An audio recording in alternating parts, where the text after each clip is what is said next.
Welcome to episode 176 of the Selling Your Screenplay podcast. I'm Ashley Scott Myers, screenwriter and blogger over at sellingyourscreenplay.com.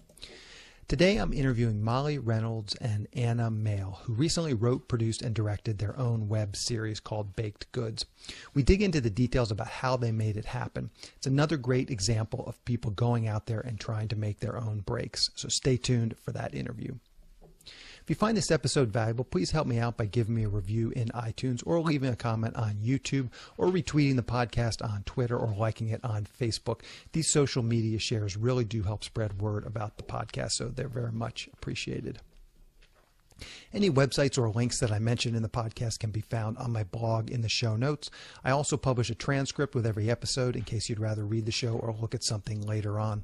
You can find all the podcast show notes at www.sellingyourscreenplay.com/podcast, and then just look for episode number 176. If you want my free guide, How to Sell a Screenplay in 5 Weeks, you can pick that up by going to sellingyourscreenplay.com/guide. It's completely free. You just put in your email address and I'll send you a new lesson once per week for 5 weeks, along with a bunch of bonus lessons. I teach the whole process of how to sell your screenplay in that guide.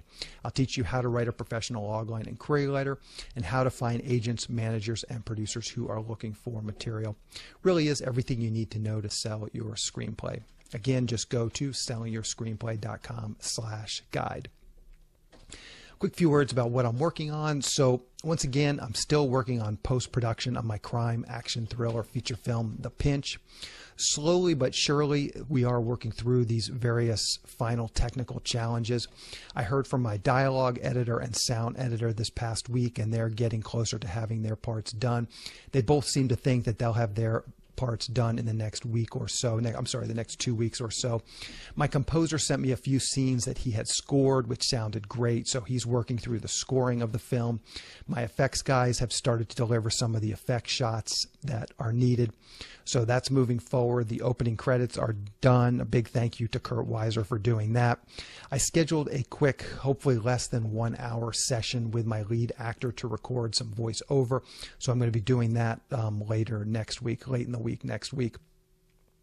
And the colorist, he sent me a full colored version of the film. There's still quite a bit of tweaking that needs to be done on the color correction, but that's moving along nicely. So I think that should probably be done here in the next week or two as well. So slowly but surely things are still moving along. And, I've continued to kind of keep a deadline, just some rough deadline to kind of think about when I'm going to be finishing the film. And I'm still thinking June or July seems like a realistic goal to get this thing done. But who knows, maybe it'll creep into August. But I'm definitely feel like I'm rounding that corner and kind of on the home stretch now with things.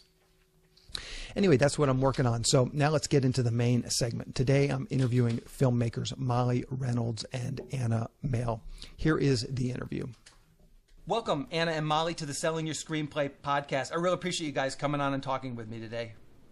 Thank you so much for having us, Ashley. We appreciate it. Thank you. So to start out, maybe you can give us a little background on yourself, kind of where did you grow up and how did you get started in the entertainment industry? Anna, why don't you go first and then Mehle can jump in after that. Okay, perfect. Well, I grew up in Cleveland, Ohio, and I went to college in New York. I went to NYU. I went to the Tisch School of the Arts. I studied dramatic writing there. So, I've always wanted to work in TV. And after that, I moved to LA pretty much immediately after college. Because even though New York, especially now, is turning into a great place for production, for writing, it's not as great. Most of the writers' rooms are out in LA. So I moved to LA to hopefully start my career. And I started out as a stage PA on a couple pilots, yeah. And now I'm working as an assistant at CBS. Okay, perfect. Mehle? Yes, so I grew up in Sacramento, California, Northern California. I came out to LA for school. I went to Loyola Marymount, where I studied theater and English. And I immediately after college got straight into the comedy scene here in LA. So live comedy, improv, sketch, writing, performing, some stand-up. But my wheelhouse is writing sketch comedies, my all-time favorite thing in the world. And I have experience working in production, particularly in animation, previous to working on baked goods. And now I currently work for a couple of producers who produce comedy television. Okay, perfect. So let's dig into Baked Goods, and it looks like this is a TV series. You guys have completed production on 13 episodes. Is that correct? That's correct. A whole baker's dozen. Baker's dozen, exactly.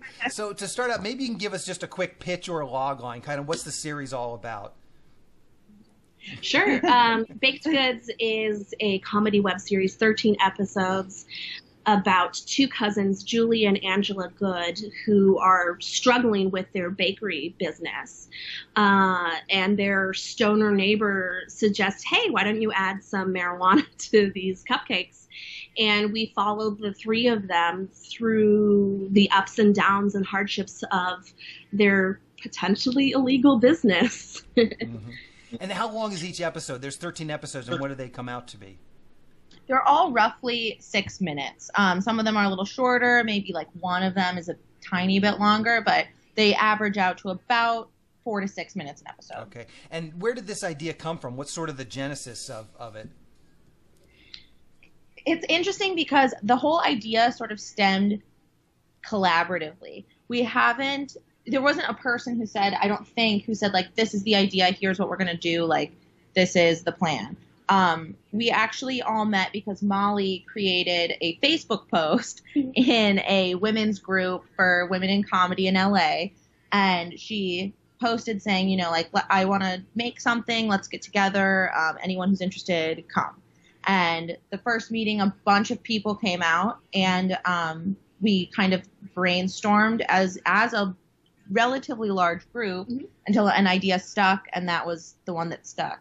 And then after that, pretty much only the there's 5 of us who produced and created and wrote it. That would be myself, Molly, Mackenzie Horace, Erin Dooley, and Karen Ruby. Okay. And I'm sorry, go ahead. Yeah. Oh no, sorry, go ahead. We took it forward from there and sort of like developed the idea. So now, just so we can sort of maybe demystify this process just a little bit, you're saying, you're basically spitballing ideas, and this idea stuck. How many ideas were generated, and why did this idea stick over maybe those other ideas? It's not a romantic answer. The reason why we ended up with a web series following 3 women is because we wanted to do a serial project, something that was a web series. We wanted it to be relatively short, and we wanted it to feature women. I think from that skeleton there, we were able to imbue a lot of our own comedic stylings, but ultimately the first thing that came was the structure. And then the reason why we wanted to talk about women in weed is it's not super prevalent in pop culture. Certainly we have Broad City, but there's a trope of the like lazy male 20-something stoner. So we wanted to kind of address women in comedy in weed, and we wanted to address women of all ages, sizes, colors, etc. Okay, I mean that's a very sexy answer. I think that's very well thought out. I'm curious how much of, because marijuana has become like a big thing in the cultural, with all the legalization efforts, was that something on top of your mind? You felt it was a timely issue, something that could potentially springboard on all this talk that's already out there? Yeah, for sure. I would say that because in the modern culture, marijuana is a hot button issue that we felt it was even better for us to get involved with. And this has been a long process. We started probably a year and a half ago is when we first met, roughly, or maybe even, are we approaching 2 years? We're approaching 2 years. We're approaching 2 years. And so it's been a long time coming. And marijuana is also one of those issues that isn't going to go away overnight. So it's not, we didn't have to worry about making it so fast and not really getting into the story and the characters. while just focusing on this one issue and like hoping it would springboard us. But I think that was definitely part of it. Okay, perfect. Okay. So let's talk about this kind of further production. It sounds like, Molly, you were the one who kind of got everybody together. You started to build the team that way. Maybe you can talk about what were the first steps. Okay, so you've kind of come up with this idea. How did you guys go about writing these 13 episodes? Did you assign them to different people? What did that look like? Well, I think from like soup to nuts, this has been a very collaborative project between the 5 of us. We initially had a meeting amongst we quickly sussed out who was interested and who was not, and it came down to the 5 women that we've already mentioned. And we all came in with 10 or 20 pitches of ideas of where we wanted to see these characters go. And then from there we said, oh, I like this pitch, Molly, that you brought in. Why don't you develop that into a whole episode? But with a lot of collaborative feedback. So some of my original pitches are completely different than what I brought in because these girls were able to suss out what's the fun part of this. And then once we came in with our own first drafts by each individual, we read line by line as a group, and it became a group episode. Yeah. So all the episodes have a writer title, and that's the person who came up with the idea and wrote the initial draft. And then from there, we really went in and pitched jokes and pitched ideas and pitched lines. I think we like hooked up the computer to my TV and we all sat around and like watched it happen live. And it was a long process, but very worthwhile because it made them have a succinct, recognizable voice instead of, 5 different people's voices trying to mesh into one thing. Okay. So then you have these scripts written. What was your next step then in terms of the actual production? Money is always like the biggest challenge for independent filmmakers. What were your steps to raise money? And maybe you can talk through that a little bit. So what we ultimately decided to do was, between the 5 of us, we have a lot of contacts, a lot of friends, and we have done a lot of favors for people, and we were then owed a favor in return. So what we ultimately did, we self-funded. We decided that going the Kickstarter route or crowdsourcing route was just going to be a little bit too time-consuming. We ended up finishing the series, I believe, in like November-ish of 20... Writing the series. We finished in like, when was that? November of 2016. November of 2015. 2015. And then beyond that, we wanted to shoot in February 2016. So in between that time, we were just thinking, like around the holidays, we don't know how much people are going to be willing to give their money that they'd be using on, gifts and travel to our web series. So we were concerned about that. And we ultimately ended up each spending around $1,000. And making this web series happen. And that's from like everything from props to costumes to locations to everything to paying the crew, feeding everybody. Feeding is expensive. And so between that, it's a lot easier when you have 5 people splitting it as opposed to doing your own thing where it's just you, and splitting all the costs 5 ways equally made it less challenging. Yeah. And also with the 5 people is that we all bring in all of our favors. Right. So our series costs maybe about $5,000. Yeah, roughly. Plus 20, 30 favors. Right. I'm curious, like in theory, the more people you have, it becomes more collaborative and stuff. But there's also a point at which there's just too many cooks in the kitchen. And I'm curious how you guys, there must have been some issues where one person liked a joke and one person didn't. How do you guys end up resolving some of those disputes? We didn't really encounter too many moments where anyone was really headstrong. We talked out our issues. There is a kind of shorthand when you have 5 women in a room. We understand what it's like to kind of feel a little bit talked over. So we talk like, hey, I don't know if this is necessarily the right thing for this character.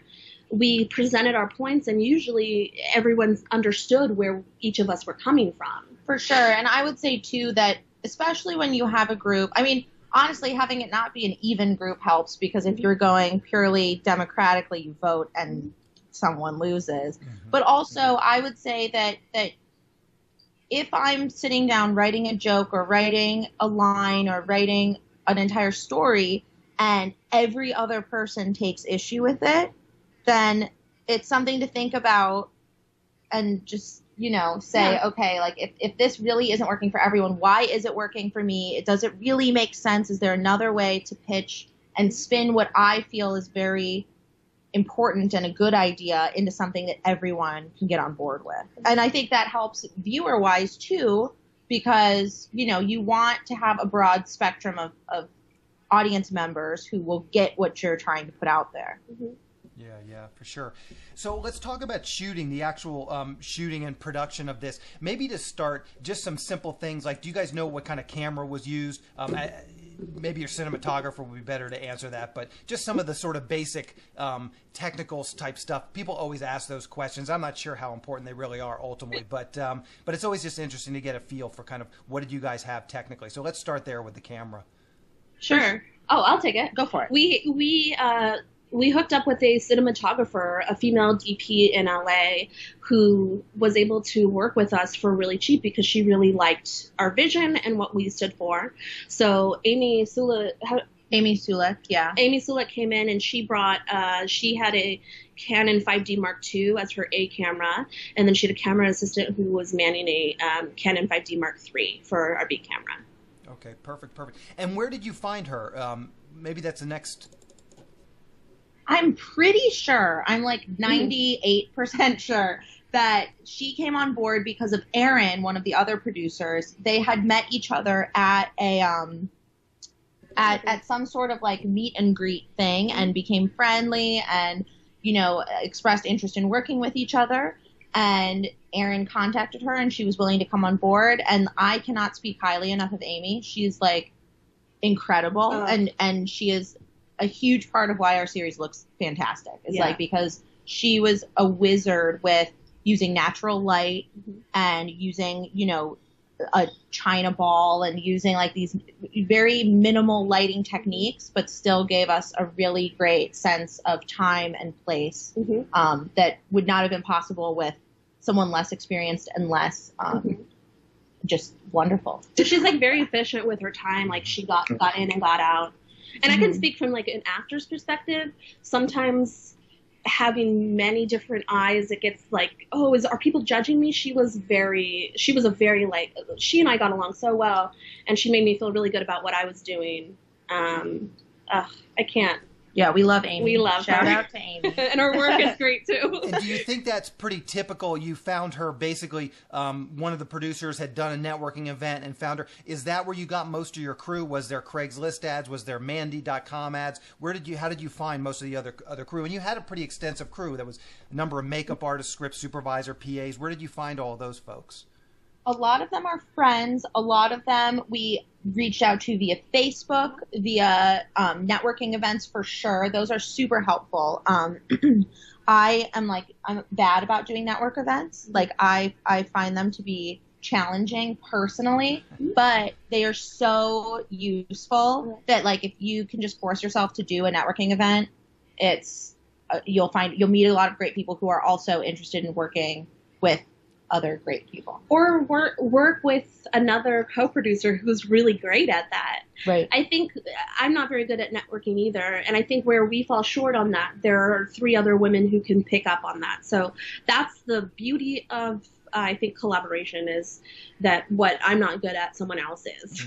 For sure. And maybe just to clarify, what exactly are these networking events you're talking about? Do you join like a group? Women in film, and then they'll have like a Friday night social and a bunch of people will show up and just chit chat, all people, the cinematographer and all these types of people. Just maybe you can talk specifically about what some of those events look like and how people could maybe hook up with some of them.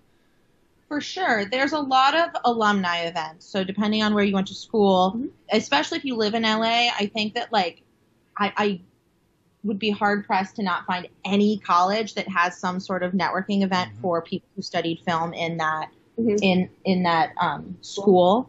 But there are also groups that you can find either online, exactly as you put it, that will like have these events and that, you know, you'll just see a Facebook post and go. Another one is just truly researching network events that sound like something you'd be good for. Like, for example, Women in Film, or, you know, like there's ones for assistants. There's ones for just whoever, pretty much. And you know, you show up, and it's about making the effort of like showing up to these events, because they're happening constantly. And between Facebook, social media, LinkedIn, just Googling even, I think you can find a lot of these events. Yeah. So let's just talk quickly about the breakdown of the cost. Roughly speaking, can you just break down, again, you don't have to be specific about we paid the DP this much, but just how much money went into production and how much went into the food, and maybe just break down some of those costs. I mean, you basically spent about $5,000, and maybe you can just, at sort of a macro level, break that down to where that money actually went. Right. So if we look at our budget, as far as like paying crew and stuff goes, so if we are saying we spent like roughly, you know, $5,000, I would say that like $1,000 went to Crafty, because that's super important. Like, just, you know, giving a big budget to that. Another maybe like 200 went to props, and then everything else was crew and our post and you know, different, you know, space rentals and stuff like that. So I would say like the other chunk of that, aside from maybe like $1,200, went to purely production. Okay. And what was the shooting schedule for this? Like, did you shoot all 13 episodes basically in like back to back, you know, just you shot them, or you shot one episode and then the next week you shot another one? No, we had a really crazy schedule, which was like, I think I had a big role in like forcing this on everyone, because cost-wise, the more that you can pack into a day, the less it's going to cost overall. And so we wanted this to be, you know, quick and dirty. We wanted to go through this process, and we shot the entire thing, which I think totaled at like 87 to 90 pages long, in 6 days, 2 weekends. We did Friday, Saturday, Sunday, 12-hour days, and just went for it. Yeah, I mean, the majority, I mean, all of us, all 5 of us are working people, and all of our friends are working people. So it's hard to take time off from work in order to spend 12 hours on set. So we were like, let's just get it done. So we broke down based on setting and location. So we didn't shoot sequentially. Right. We just said, okay, we got the living room. Let's do all the living room scenes for all 13 episodes. Right. Or like based on different actors. So we would be like in the apartment that we used for like 2 days. And I directed. So between myself, Erin, our Line producer, and Amy, we went through, made a shot list. And, well, I mean, I made a shot list, then I kind of cleared it with Amy to say, like, does this make sense for you camera-wise and lighting-wise? What do we want to do? You know, like different things that took place. If a scene took place in the morning, we shot it in the morning. If it took place at night, we shot it at night. And we just kept it location-based. So, you know, you'll see scenes in the farmer's market. All of those were shot in one day over the span of the 13 episodes.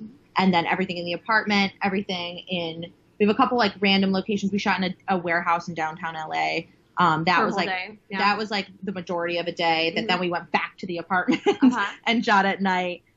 So it was very crazy and very intense, but also super fun, and we made it work, which was pretty incredible. You have to be very prepared in order to do that many scenes in that many days. So we like weeks up, we were like planning everything meticulously. Like Takes a lot of planning. So now, and I will link to the episode I did with Erin Dooley in the show notes. People can get a look at that. And she had a lot of production experience.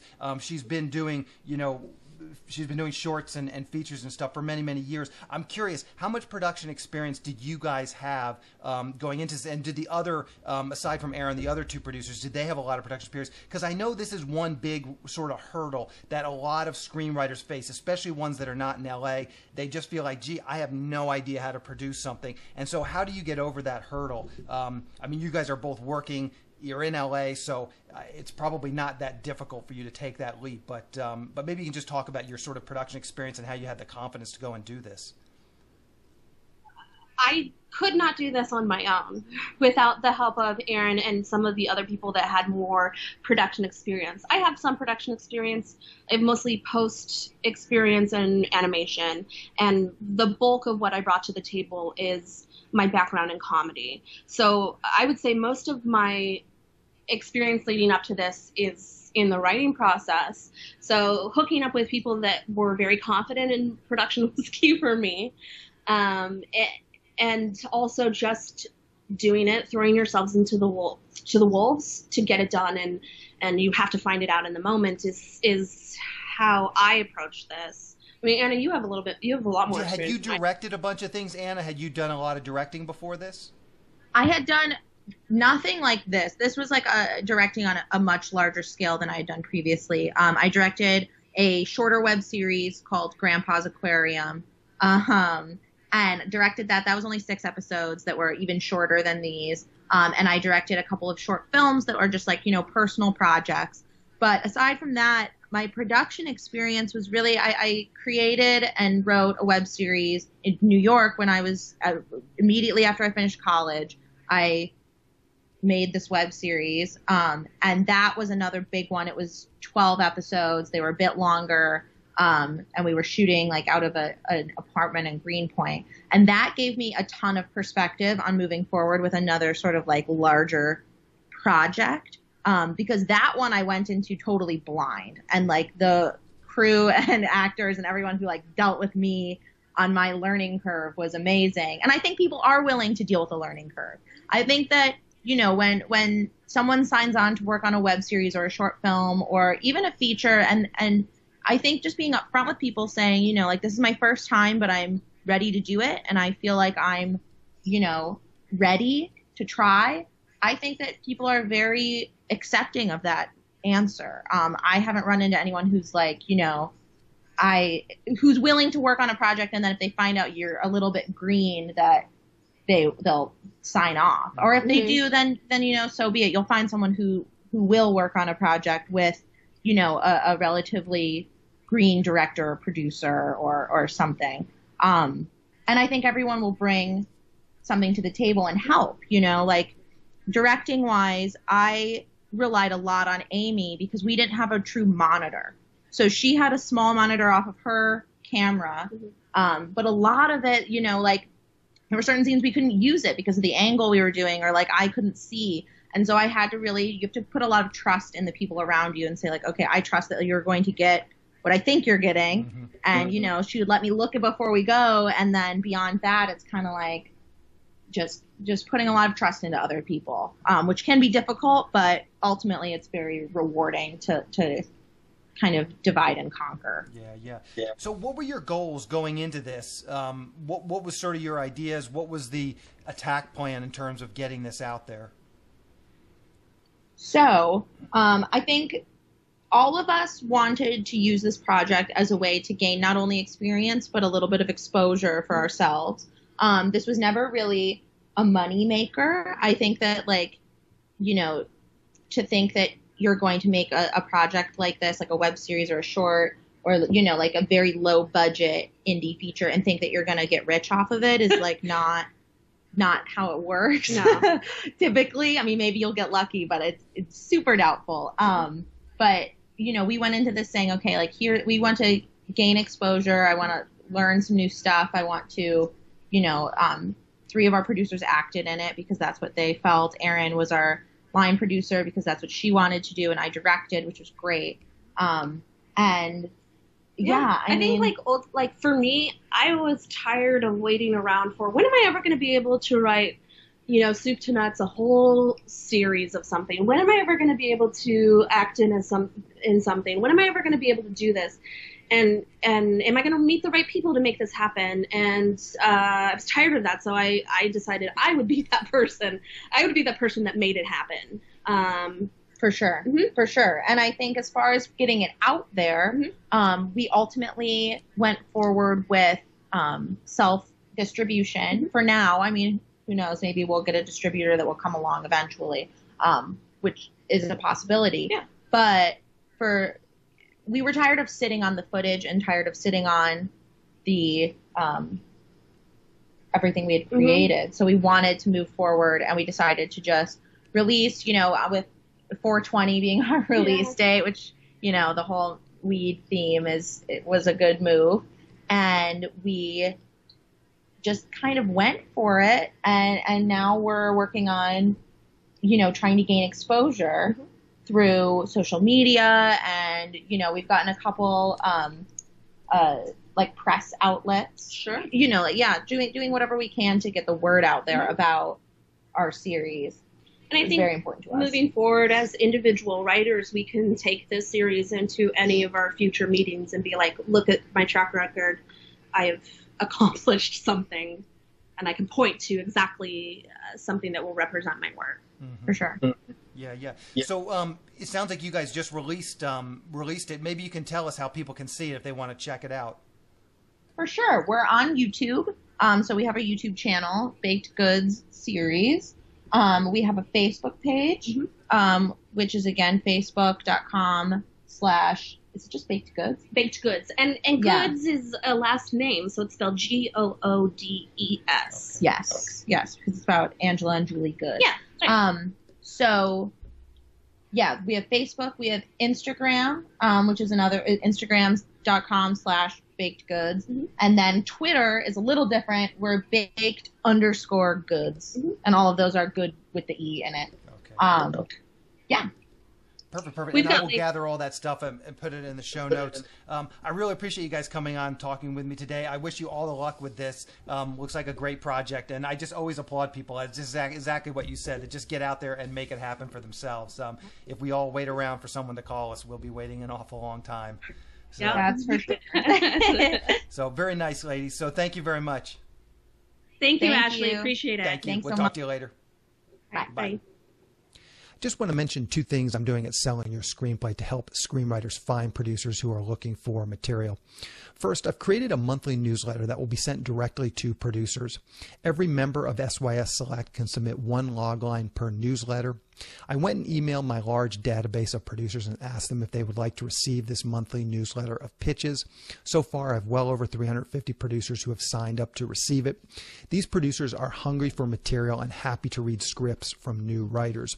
So if you want to participate in this pitch newsletter and get your script into the hands of lots of producers, sign up at sellingyourscreenplayselect.com.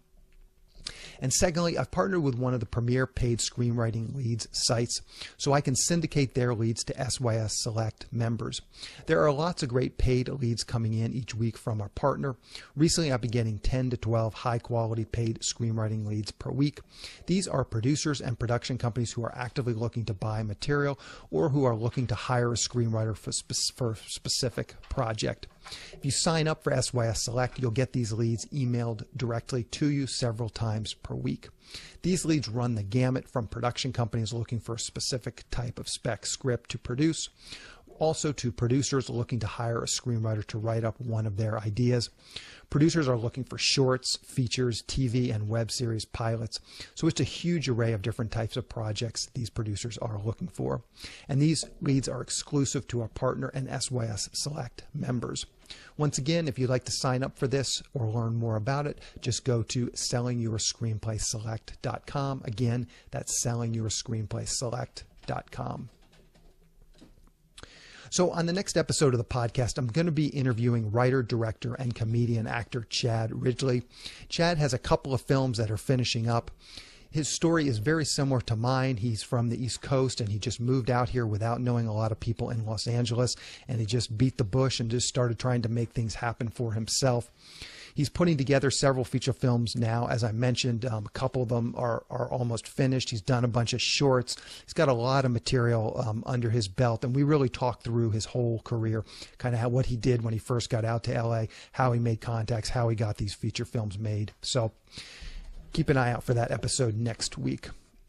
To wrap things up, I just want to touch on a few things from today's interview with Molly and Ann. I really like how they collaborated on Baked Goods. I think this is a great way to go. Collaborating is it's a great way to get through, especially some of those early projects where you don't necessarily understand all the different aspects to filmmaking. Bringing on other people, collaborating with other people, you can really plug some of those holes. I know a lot of the hesitation to go out and do something on your own is this feeling like you don't quite know what to do. And again, collaborating is a great way to sort of get past that. In virtually every city in the world, there's going to be some local film community, and I would really encourage you to seek those people out and get to know them. Looking at sites like Craigslist, meetup.com, or even a Google search will help you find these folks.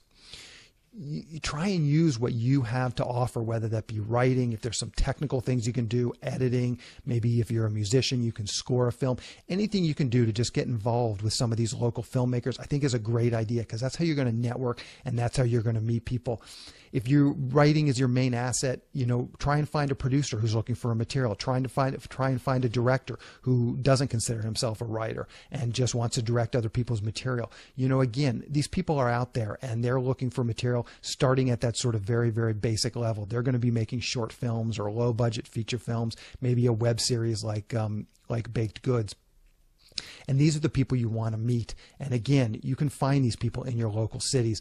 I talk about this quite often on the podcast, but Craigslist is a great source of filmmakers looking for short scripts, especially the LA and New York sections. But check out the local Craigslist section for where you are. You might find that there are some filmmakers there looking for short scripts. And again, this is a great way. The competition is going to be low, so your script doesn't have to just be great. If it's pretty good, you might be able to find a match with some of these local filmmakers. Some of these local filmmakers, they are the filmmakers of tomorrow. Those filmmakers are starting out at the local level. They're creating exactly what Anna and Molly have done here. They're creating web series. They're doing shorts. They're doing low budget features. And if you can get in with these people now, you get to know these people. You have something to offer, whether it be your writing or anything else. As they grow in their careers, you'll hopefully be able to grow along with them. Everyone says this is a relationship business. It's all about who you know. And so you've got to step back and think about that. If you don't know anybody, how can you get to know people? And I think one of the easiest ways to network with people is starting with people who are at your same level and getting to know those people. And again, growing your careers together. I will link to Baked Goods, the web series that these folks did. So check that out. I would really encourage you to take a look at that. It's all on YouTube, so it's free to just go and watch, and it will really add a lot of context to this interview. Anyway, that's the show. Thank you for listening.